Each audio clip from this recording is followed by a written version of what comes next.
86. Lain kali bila Anda bertengkar, daripada mempertahankan pendapat, cobalah melihat dulu sudut pandang orang lain. Sangat menarik untuk memperhatikan bahwa bila kita berselisih dengan seseorang, orang yang berselisih dengan kita itu sama yakinnya akan pendapatnya seperti kita meyakini pendapat kita.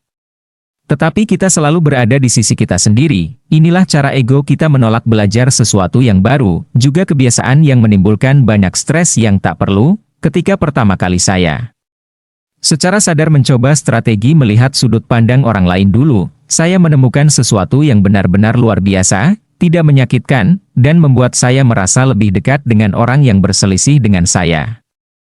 Misalkan seorang teman berkata kepada Anda, orang liberal, atau konservatif, merupakan penyebab utama masalah sosial kita, daripada secara otomatis mempertahankan pendapat kita, apapun pendapat itu, cobalah melihat apakah kita dapat mempelajari sesuatu yang baru. Katakan kepada teman Anda, ceritakan mengapa kau pikir begitu.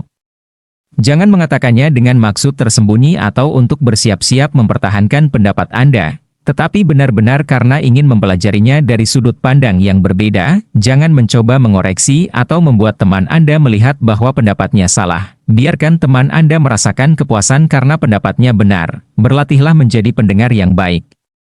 Berlawanan dengan keyakinan umum, perilaku seperti ini tidak akan membuat kita lemah. Ini bukan berarti kita tidak benar-benar yakin akan pendapat kita, atau bahwa kita mengakui kita salah. Kita sekadar melihat sudut pandang orang lain, kita ingin memahaminya dulu, butuh banyak energi untuk terus-menerus membuktikan pendapat yang kaku. Di sisi lain, tak perlu energi untuk membiarkan orang lain menjadi benar. Bahkan, ini malah memberi energi, bila kita memahami pendapat dan sudut pandang orang lain. Beberapa hal yang luar biasa akan terjadi.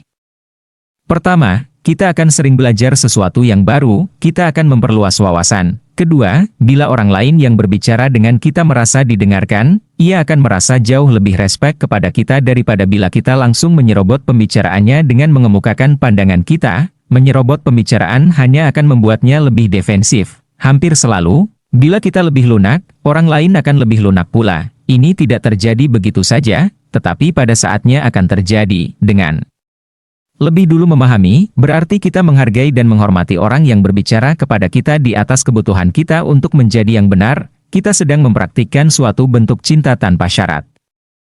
Keuntungannya bagi kita adalah orang yang kita ajak bicara mungkin akan mendengarkan sudut pandang kita, walaupun tak ada jaminan orang tersebut mau mendengarkan kita. Ada satu yang dijamin, bila kita tidak mendengarkan, ia juga tidak akan mendengarkan. Dengan menjadi orang yang lebih dulu merangkul dan mendengarkan, kita menghentikan lingkaran kekeras kepalaan.